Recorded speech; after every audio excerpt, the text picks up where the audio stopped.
You're listening to the God Life Culture Podcast, where faith and what's trending collide.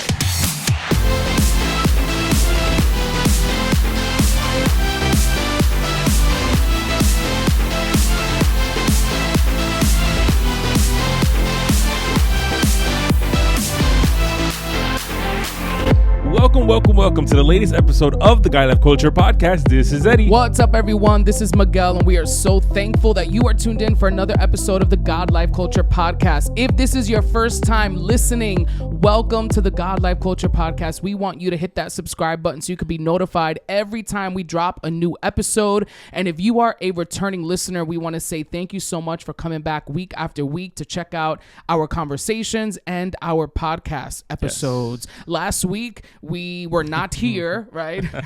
We recorded from our men's camp retreat, right, in Shelter Island.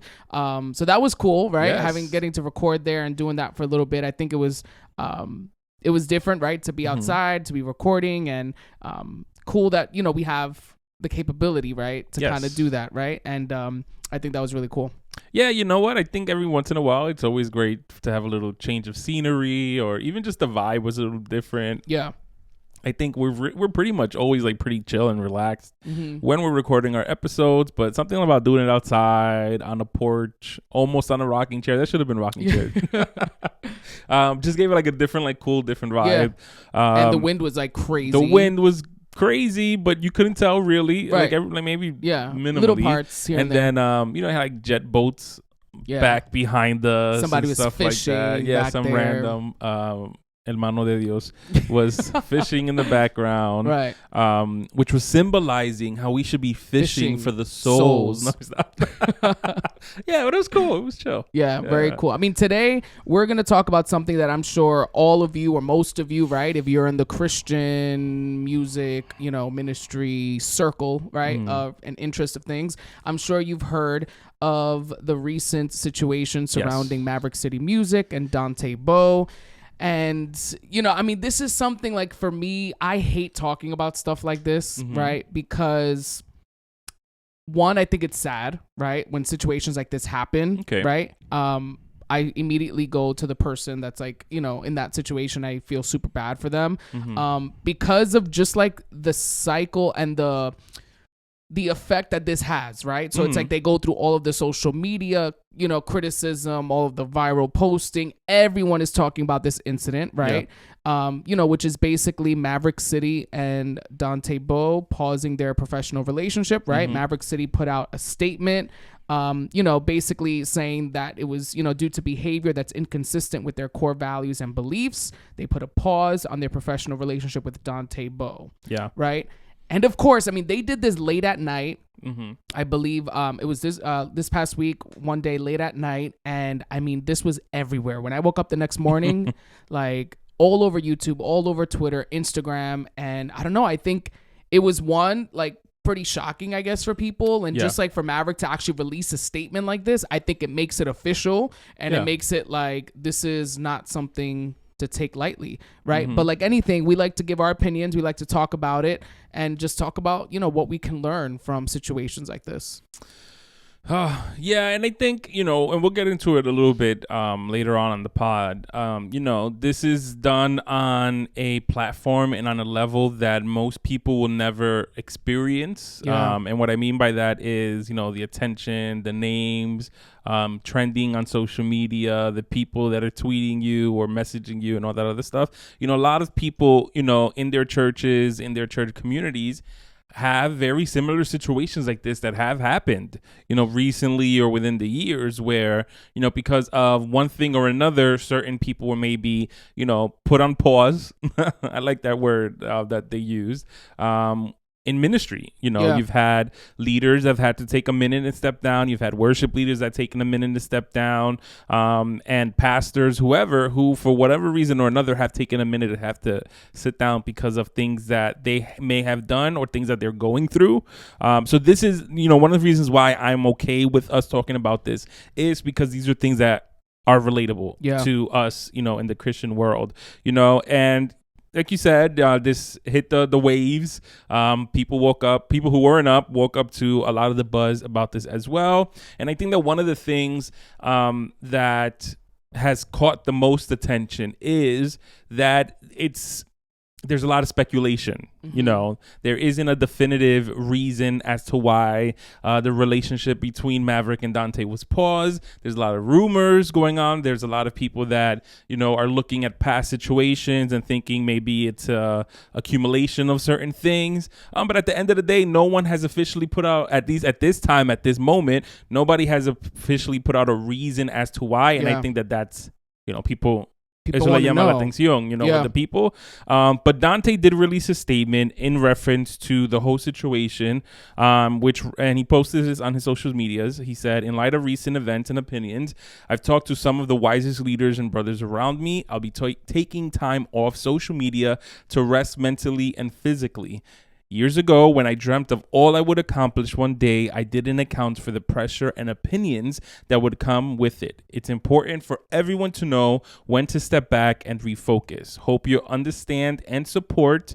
I'll hit you up when I'm back. Love you guys. For the best. Yeah. So that was his, you know, and I think it's a great way to acknowledge there is something going on. Right. And I'll be silent about it because I'm taking some time to myself, versus him just disappearing from all social media platforms, not saying anything. Yeah. And you know, he seems to have people around him who are going to be helping him through this process. Yeah, he put his sauce on it because he says, in light of recent events and opinions, right? So that word opinion sticks out to me as, you know, there are people that have certain opinions that are not necessarily either truth or aligned with what he thinks is right or wrong. Exactly, with what he thinks is right or wrong. So, you know, that wording was interesting. But, you know, of course, like anytime something like this happens, there are people, social media is divided. There are people that are like, absolutely, I knew this was coming. He had been doing some things and putting some things on social media that weren't right, weren't appropriate.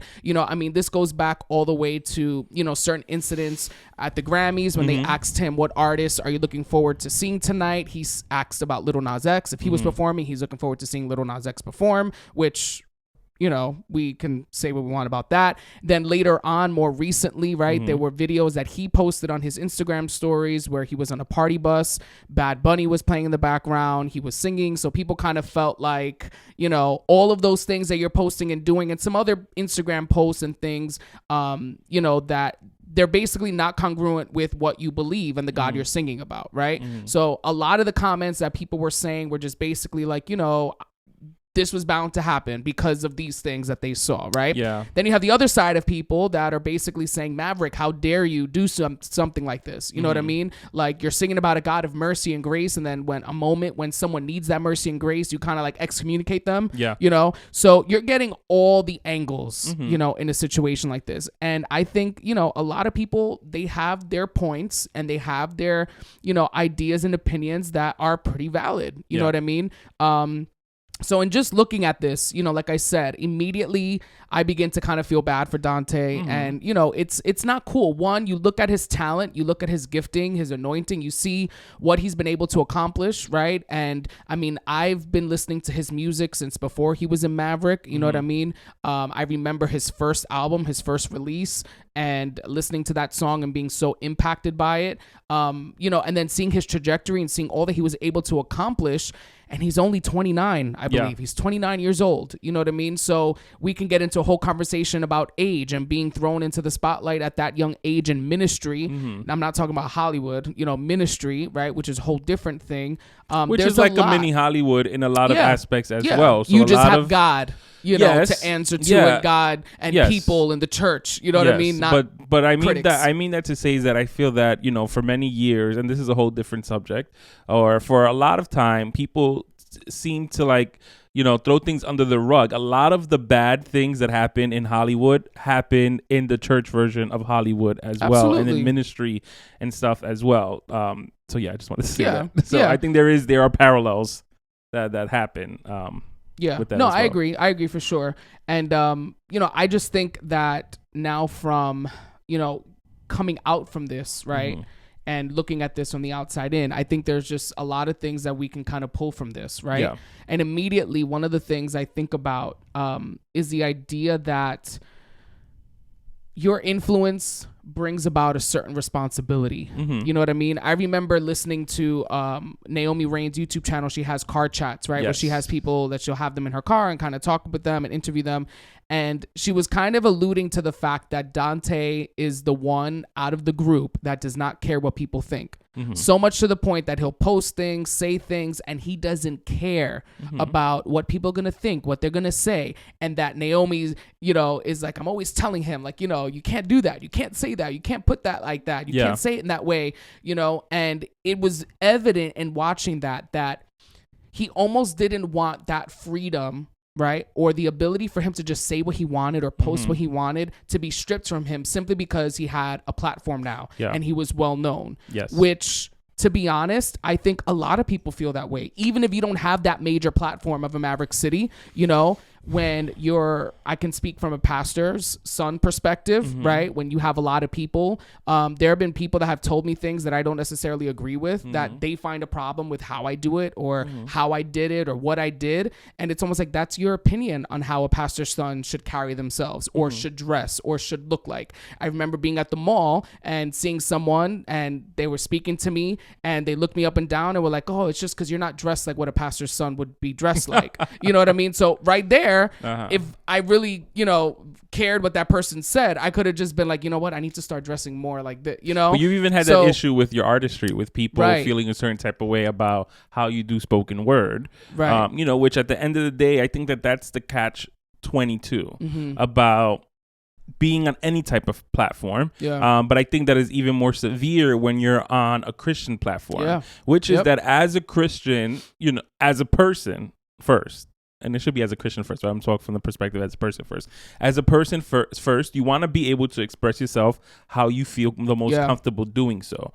So that means that you want to be able to use your social media platforms to like what you want, to share what you want, repost or post whatever you want to put, because at the end of the day, you feel like it's yours, and I should have that same ability and freedom to do so like everyone else does. But as a Christian, whatever, this is when I feel like that changes. And unfortunately, you know, there is a balancing act that you do have to learn and develop within yourself when it comes to what do I do and what do I put out into the world. You know, unfortunately, I may want to post whatever I want. I may want to like whatever I want, share whatever I want, comment however, wherever, whenever I want. But I am not given that luxury because somebody may see that and it becomes an issue. Now, does that mean that you have to scrutinize and comb pick every little thing you do? No. But I do think that there are certain things that you just have to be a little bit more wise about, you know, because I think that if we speak about the situation with the little Nas X comment at the Grammys and stuff like that, you know, you look at it from the perspective of artistry, there's nothing wrong with what he said, you know, because if I was a fine artist and I would say, oh, I love Van Gogh, I love Leonardo da Vinci, I love this, I'm not checking to see what their religious alignments are. I'm just saying, as an artist to another artist, I think their art is great and I like it. But as a Christian artist, then that becomes a little bit different, you know, because then it's kind of like you can't be giving platforms and saying you like certain things or whatever when it doesn't align with Christian values and then not expect the backlash. You know, that's where it gets a little tricky. You have Christians that are more conservative than others. And, you know, we spoke about the whole Bad Bunny thing not so long ago either, you know, where we said that, you know, the conversation of Bad Bunny is important to have because that is currently what is in and what is trending. But there's a way to do that and there's a way to have that conversation.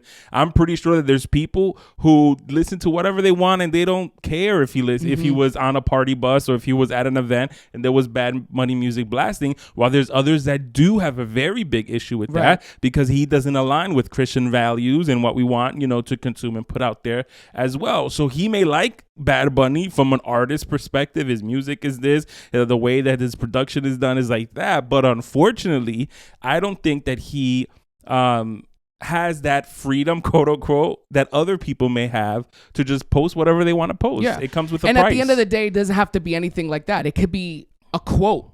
that Yes. you put up that Yes. somebody else feels like, but that's not true. How could you say that when the Bible says this, or, so I think it's just in everything, right? When you have a certain level of influence, unfortunately, there's going to be a responsibility placed on you that's going to require more wisdom, more discernment from your part, where you're not just going to be able to say the first thing that comes to your mind, whether it's on social media or in real life in person. You know what I mean? I think of when Paul says that everything is permissible, but not everything is beneficial. Absolutely. So there are a bunch of things that are around you. There are a bunch of things that you can do, can say, can partake in. But now, is it wise for you to do that? You know what I mean? Is it wise for you to be in that place? Is it wise for you to post that picture? We've spoken about this. I mean, this could go for anything from just us as humans, people without platforms, let's say, wanting to post indirect subs and comments about people. You know what? You can post that. Should you? Is that wise for you to do that? Now, take that to someone who has a platform that has thousands or hundreds of thousands of people connected to them. That responsibility is just that much more greater. Yeah. And I just want to say, at the time of recording today, you guys know this already. We record ahead of time.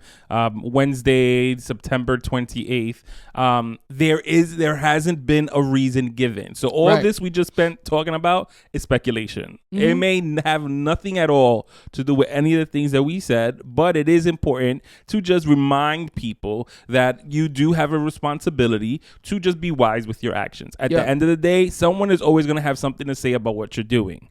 But are you giving them that fodder to really like blaze you up on social media?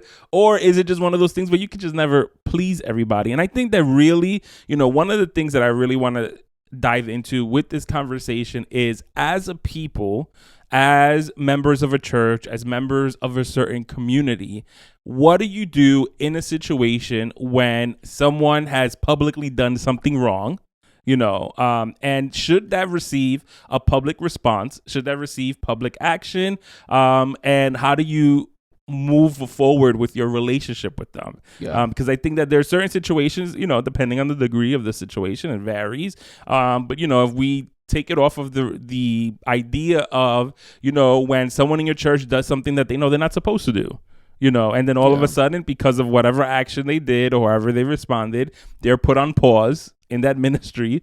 So then as a church, what is your response to that? It's just so different because your church of 150 people, you don't need to make nothing public. You know what I mean? Your church of maybe 200 No, but I mean people, if the person's actions were public, not that, you did something on the low, nobody knows about it. Should the church release a public statement? No, I mean, if it's a situation where it's something that everyone knew about and it was public or whatever, maybe it happened in front of a lot of people. I don't know what the situation is. There's certain things that I feel that obviously, and a lot of people may disagree with this, when something is done secretly in the churches, let's say the pastors or the leaders are aware of it and they address it, it should kind of stay like that. There's no need to make a public announcement about, on January 3rd, we discovered that Barbara was doing this, that, and there's no need for that. But then there are situations where, especially in the age of social media, there's stuff that is thrown out there. And it's kind of like, well, everybody knows about it. So does that merit a public address from people? Or is it like that needs to be just dealt with in secret? Yeah, I think it depends on the situation. I think it depends on the size of your congregation, the size of your church, what was done. Was the law broken? You know what I mean? Like, is this going to end up on the news the next day? Or, what is the extent of what happened? Yeah. You know what I mean? Because I don't believe everything needs to be made public. You know what I mean? But if this is like, someone that is, up there, pastoral staff situation that does something and one day they're there, the next day they're not, I think there is a certain level of information the church needs in order to actually heal and move forward. You know what I mean? But I think that depends, because the same thing can happen in a church of thousands and the situation will be way different. There, they may have to make a public statement. There, they may have to let everybody know this individual is no longer with us because of reasons that don't align with what we believe biblically or morally and all of those things. You know what I mean? I think either way, a certain type of accountability needs to happen, which, Maverick put out. right? And a lot of people also saying like, it seems like they really got ahead of the situation, wondering like if anything else is about to come out that maybe we don't know of yet. Possibly. But I think the idea of accountability and organizations or churches kind of, coming to this place where they have to say something as opposed to not saying anything. Yeah. You know what I mean? And with that, I think as a people, as an audience of people, because as you read comments and you see people on social media, there are people that are like, don't care. Then there are people that are distraught over what they're hearing. I was at school this week and, they were talking about how they can't play I Thank God anymore. They're like, I can't play it anymore. And they were joking, they weren't like serious. They were just like, because I can't believe he's not in it no more. I can't believe they did that to him. Mind you, I'm sure they don't know anything. Yeah. They're just going by what they hear. So to them, they're immediately thinking, I can't play their music anymore, So I think, for one, a lesson that we can learn as a people is that we need to lower our expectations. Our pastors, leaders, teachers, Christian artists, favorite worship group, you know what I mean? All of those individuals that we look up to, that we think are the most holiest, that God uses the most, are human. You know what I mean? They make mistakes. They have flaws. They are not perfect. And I think when we begin to put people on a pedestal, right, and we begin to elevate people and we bring them to such a place in our life where they are like right next to God, they make no mistake, they make no error, we would never expect them to do anything crazy. Then they have a moment of weakness. It comes out. Something like this happens, and people don't know what to do with themselves. Yeah. All of a sudden, they begin to question their own life. They begin to question, well, I looked up to this person. I thought they were so strong. If they're capable of doing that, I'm doomed. There's no hope for me. People begin to compare. You know what I mean? And I think it's just easy for us to really be hurt in something like this, or discouraged when we place unrealistic expectations on people. You know what? Dante Bowe, 29 years old, you know what I mean? A 29-year-old male, in the church, started off, basically from nothing in his story. Ministry, puts out music independently, reaches a platform, not overnight, but the growth of Maverick City was pretty rapid in one moment. You know what I mean? And all of a sudden, he says in there, when I dreamt of this, which lets us know this was a dream. He saw himself doing this. He saw himself one day being on big stages or putting out music. He didn't account for the pressure that he was going to have to go through and the pressure that it was going to take. So it's like, these are people that have certain expectations about what fame is going to look like, what their ministry is going to look like. They get there and it's like, whoa, I didn't account for this. So us as a people, we need to lower our expectations of those around us. Yes, keep people accountable. Yes, wow, you can look up to somebody and have role models and, people that you think are examples in your life. But just keep in mind, they are human. Yes. And the day, God forbid, they make a mistake, they fall, it's a public situation, something happens, you don't want to be left with the pieces. You don't want to be left broken, discouraged, not knowing what to do next. Yeah. And I think that that's something that needs to apply locally. I think that, yes, there is this level of like awe that some people give to people who are very influential, whether it's in music or in preaching or whatever. But I think even on the church level, where sometimes we look at individuals who maybe are the star person of the church. They're always there. They're always responsible. Their leadership skills are great, and there's this reputation that they build, and then unfortunately something happens, and then all of a sudden your vision of them gets completely like shifted, and like, oh man, I would never expect that. And and I think that through the years and with experience, me personally, I'm speaking, I think you learn to understand that you give people their merit and you give people their props for how great they are in X, Y, and Z area.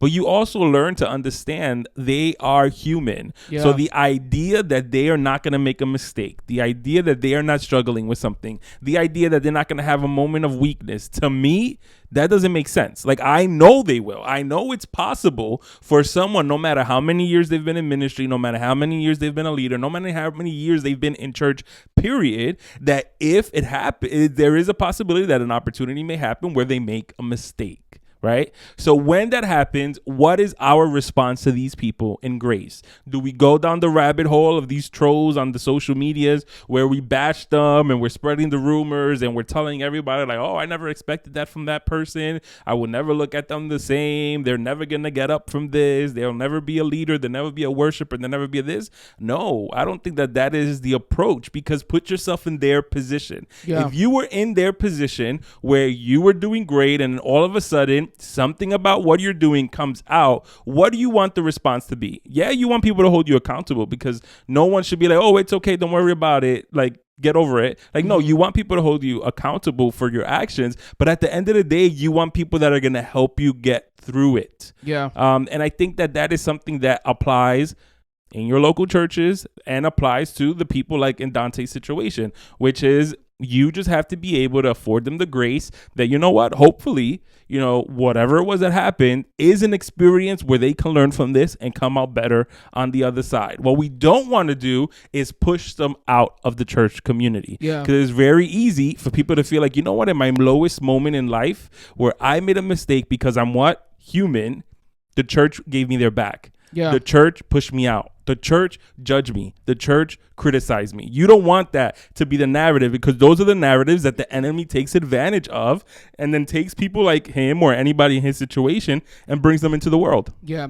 And I think it's interesting because Maverick, you know, in their closing, in their statement, they said, each of us need God's grace, and our hope is that we all pray and give him the same opportunity to grow in Christ as we give ourselves. Yes. So they pretty much summed that up nicely at the end, basically saying we all need God's grace, and I hope that you give him the opportunity to grow the same way you wish you would be able to grow, and the same way you would like to grow if you were in that situation. You know what I mean? Because at the end of the day, and this is like my next point, the idea of self-reflecting.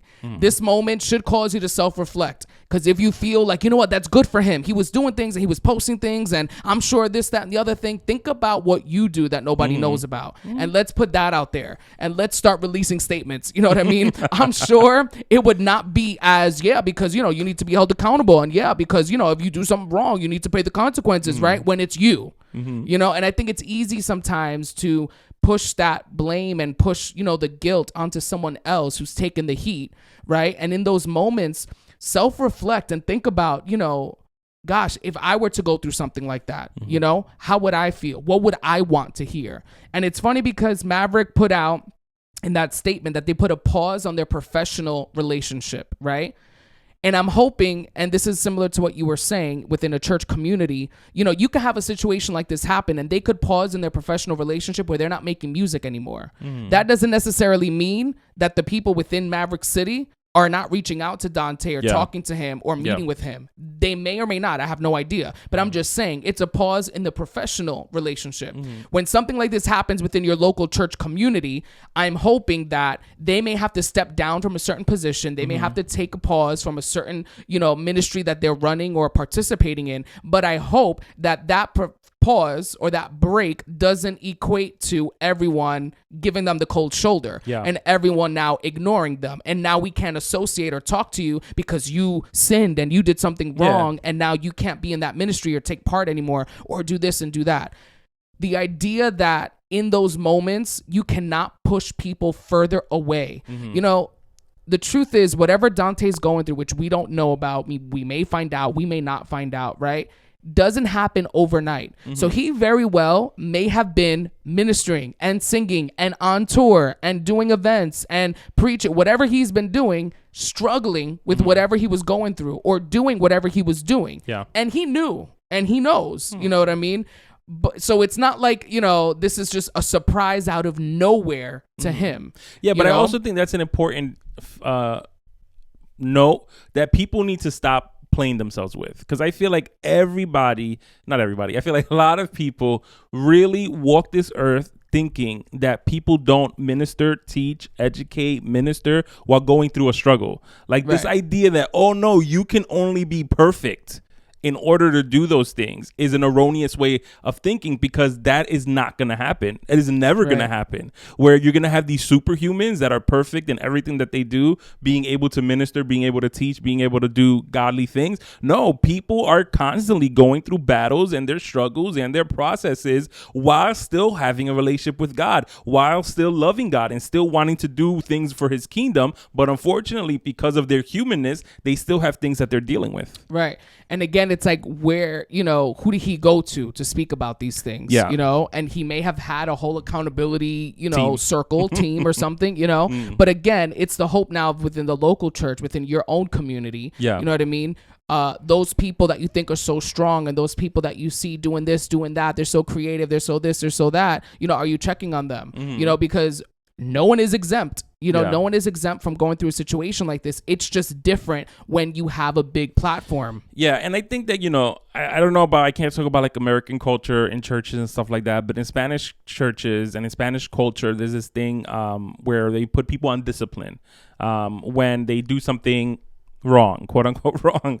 And traditionally, what that would look like was that they would just strip from whatever position they had. And if they didn't have any positions, then they were not allowed to participate in church and in church services and like singing or playing instruments, stuff like that, for a set amount of time. And I have always thought that program, if that's what we want to call it, was wrong, because in that program, in most churches, now if your church was different and you did it the right way, I applaud you for that. But in most churches, it was simply just that. So-and-so made a mistake, they got sat down. There were no conversations. There was no counseling. There was no follow-up. There was a lot of cold shoulder. There was a lot of ostracizing people. And it's kind of like, that's not how you rehabilitate people that need to be rehabilitated for certain things that they're dealing with. You want to put a pause on them because you don't think that they're in a position, in a place to be ministering and doing stuff like that. Okay, I understand that and I respect that. But now as a church and as leaders, what do you do for that individual? Do you just leave them hanging by themselves, or are you there to support and counsel and help them through it? And even after the set amount of time, let's say that they were on pause for 3 months, your following up with them and your counseling with them does not end at those 3 months. It's actually a lifelong thing. Like, it's something that as leaders, as pastors, you should be checking in on individuals about forever. That doesn't mean that you're calling them every day, but every once in a while, like, hey, how are you doing in that area? How's this going? How's that going? Because we need that follow up. We need those check-ins because honestly, 9 times out of 10, people won't tell you. They won't tell you, hey, I'm kind of like wobbly in that area again. But if you ask them, and it's the right person asking them, then they may be more open and willing to share where they are currently in their life. Absolutely. And I think it's important, again, that we've spoken about this before. You have the right people around you. You have the right people, and you have people that you can go to speak to in these moments, because back then it was that whole idea of discipline, right? Or being sat down. And now it's almost like the pendulum has swung the other way, where it's more like, this is just what I'm doing. And you know what I mean? Where then it's, I see that there is more grace and there is more mercy, where things, if you would have done something years ago or got caught doing something years ago, it would have been a whole different situation. Whereas now, that may not be the case. So it's like making sure that although the earthly, manly consequences, right, are not maybe what they used to be or the same, you know what I mean? Where years ago, if you got caught doing this or going there, whatever, it was like your life was over within the church. Whereas now there may seem to be a little bit more of a flexibility, within that area. I just think you have to be careful where you don't look at it like, our church isn't super strict in this area, or, they won't know, or if they find out, they'll like give me a chance, so it doesn't matter. Yeah, but I think that even in that level of flexibility, there needs to be the follow-up and the counseling and all that other stuff as well. But that's where I feel like that's where then they're dropping the ball again, where they are more lenient and they are more flexible, and is really more, we're used to get in trouble. Now it's maybe just like that one conversation when we find out what's going on. Yeah. But there isn't a follow-up. There isn't counseling. And sometimes I think that is even more important, that as a church or as leaders or pastors or whoever, that you have the the self-awareness to understand if, you know what, I'm not the right fit for this. Yeah. You know, I don't have expertise in that specific area, or maybe I don't feel like they would feel more comfortable speaking to somebody that's not me. So then that's when you outsource, and then you reach out to maybe another trusting pastor, or you reach out to a professional and you get them the help that they need in order to be better. You know, you have to know your limit as well. And if the person isn't opening up with you, maybe it could be because they're from the opposite gender or whatever the situation is, to outsource as well. So whether you're being strict or whether you're being flexible, at the end of the day, there needs to be a follow-up. There needs to be a constant conversation that is continuing to happening with these individuals in order to make sure that they are doing good.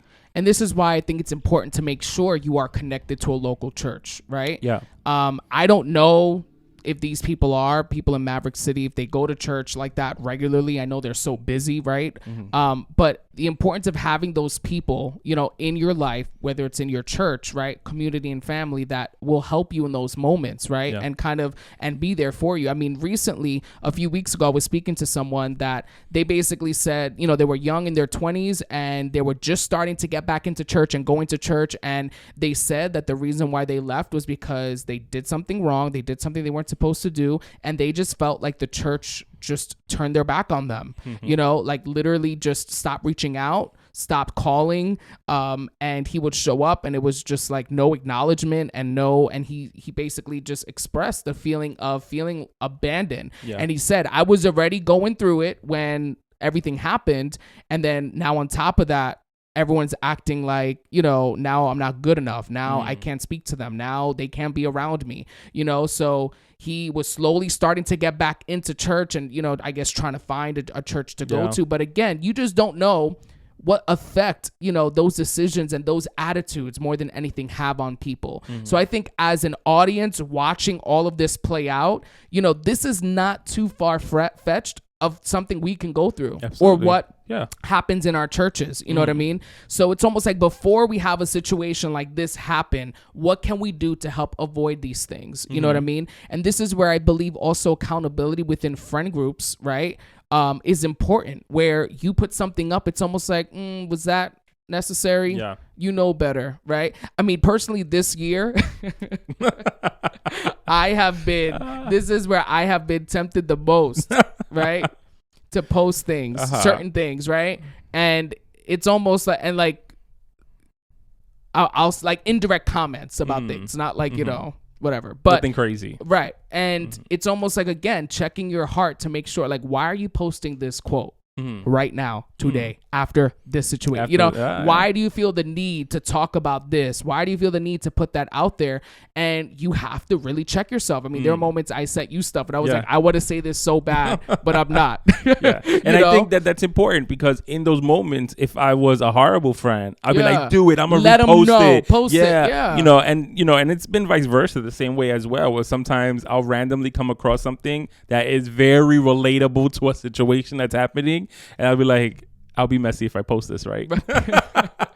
And then you would be like, yeah, it'll be real messy, you know, just in case don't do it. So it's one of those things. You have to have people that will do that for you. And it's in the little things like that that I think, you know, it affects then the bigger things. You know what I mean? So I think it's important, you know, in situations like this to just make sure that you know, support those around you, but you also help them and let them know when, you know, I'm noticing this, I'm seeing that, you know. And I just think that's super important. Yeah, you know, now I want to make very clear, if it wasn't clear already, that I do believe in holding people accountable. 100%. I think that if someone makes a mistake or makes decisions or actions that are not right, that there are, you know, there are consequences that come with that. And it could be something as simple as being put on pause for whatever, you know. But one of the things that, you know, I am really a strong advocate about is, you know, extending grace to others, and to do that in the most wisest and most Christ-like way. You know, extending grace to someone is not giving them a free pass. And extending grace to someone is not condemning them to hell. You know, there is a middle ground in there, where you are keeping them accountable, also showing them love and letting them know that you are there to help them on this journey. Because essentially, you know, when situations like this happen, what we hope comes out from it is growth. What we hope comes out from it is, you know, not only like spiritual growth, but also mental and emotional and maturity that comes from that as well. But this also then will serve as a story, as a testimony, as something that you can share with others that are going through that exact same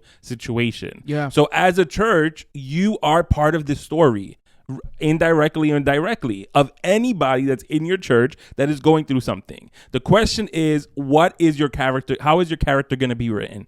Is the character of the church going to be written as the church was there for us and they helped me go through this situation? Or is the character of the church in this story going to be the evil person? Are you guys going to be the bad guys, or are you guys going to be the good guys? And I think that that's what's important.